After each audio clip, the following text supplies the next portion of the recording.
कभी कभी सब कुछ होते हुए भी ना कुछ खाली सा लगता है अंदर से। एक सन्नाटा सा हो जाता है, एक सन्नाटा सा भीतर लगता है।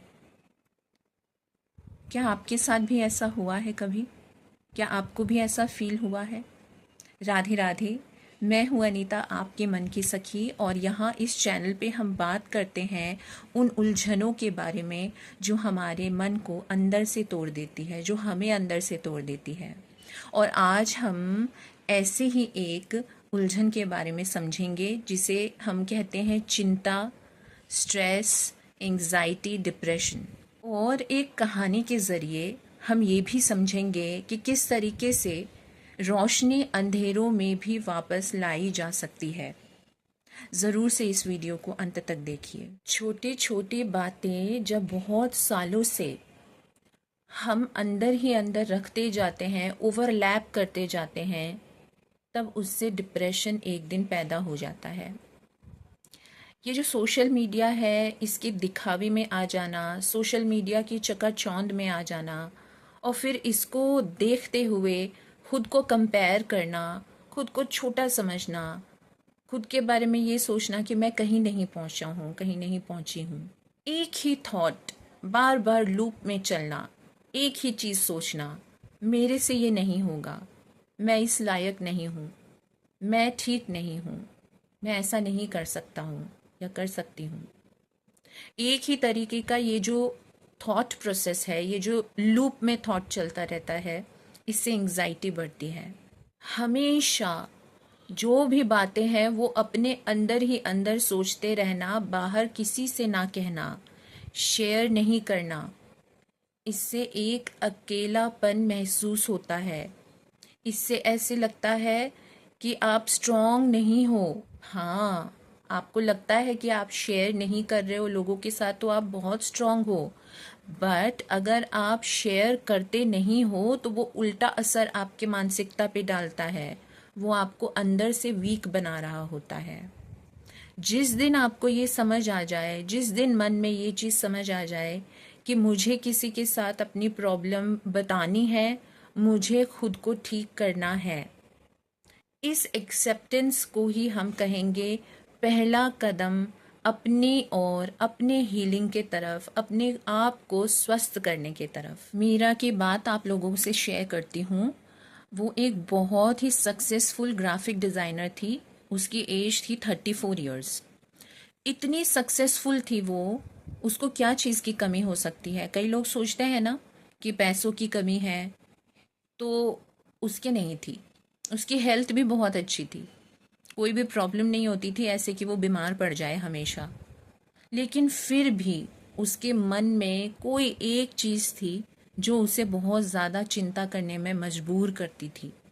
और क्योंकि वो उसको एक्सेप्ट करके उसका कोई सॉल्यूशन नहीं निकाल रही थी, तो वो दिन प्रतिदिन उसके अंदर एक कैंसर के तरह फैलने लग गई थी।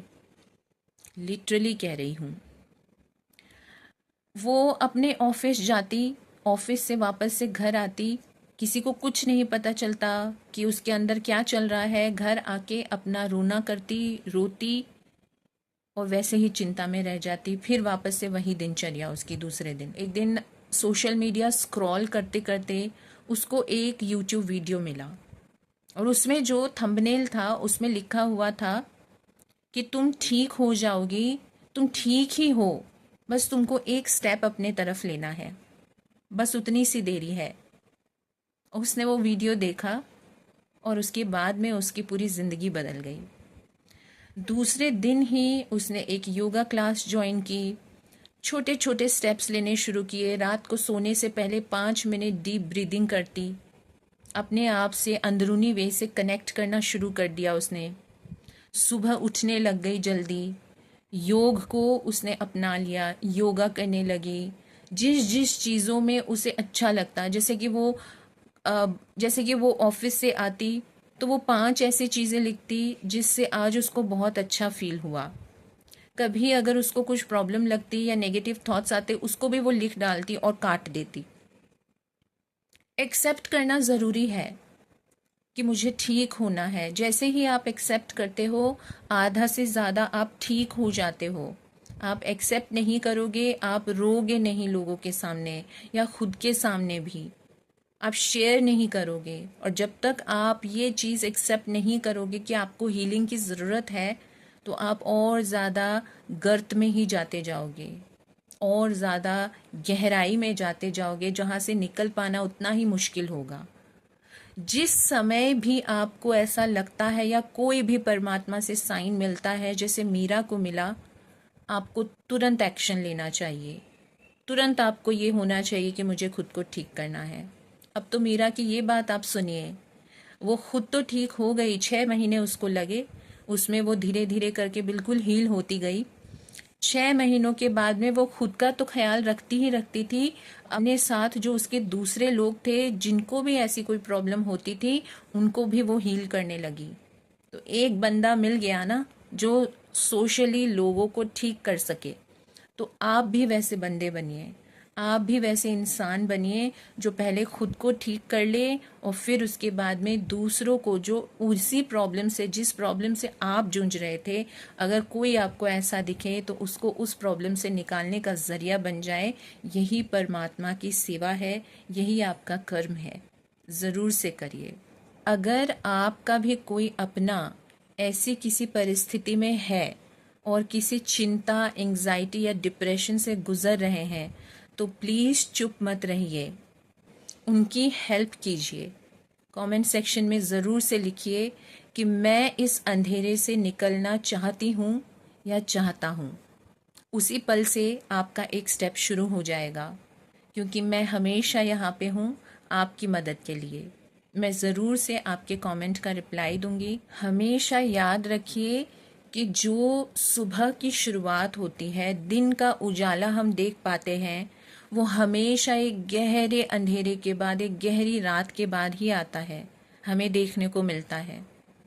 तो अपने दुख को समझिए, उसको भगाने की कोशिश मत करिए या उससे भागने की कोशिश मत करिए, क्योंकि कभी कभी जो दुख हमें मिल रहा है वही हमारा गुरु होता है, वही हमें सब कुछ वो एक्सपीरियंसेस समझाता है लाइफ के, जो हमें और कोई भी नहीं समझा सकता है। हमारे खुद के दुख हमारे गुरु बन के हमारे लाइफ में आते हैं, तो इसको इग्नोर मत करिए। अगर आप लोगों को मेरी ये कहानी, मेरा ये वीडियो अगर पसंद आया है और आपको अगर इससे कुछ भी हेल्प मिली है, तो ज़रूर से अपने प्रियजनों के साथ भी इसे शेयर करिए। एक लाइक मेरे वीडियो पे कर दीजिए और मेरे चैनल को सब्सक्राइब कर दीजिए। साइड में आपको बेल आइकन दिखेगा, उसे भी ज़रूर से प्रेस कर दीजिएगा, तो मेरे लेटेस्ट वीडियोज़ एंड अपडेट्स आप तक पहुँच जाएंगे। Thank you so much for watching this video. Radhe Radhe.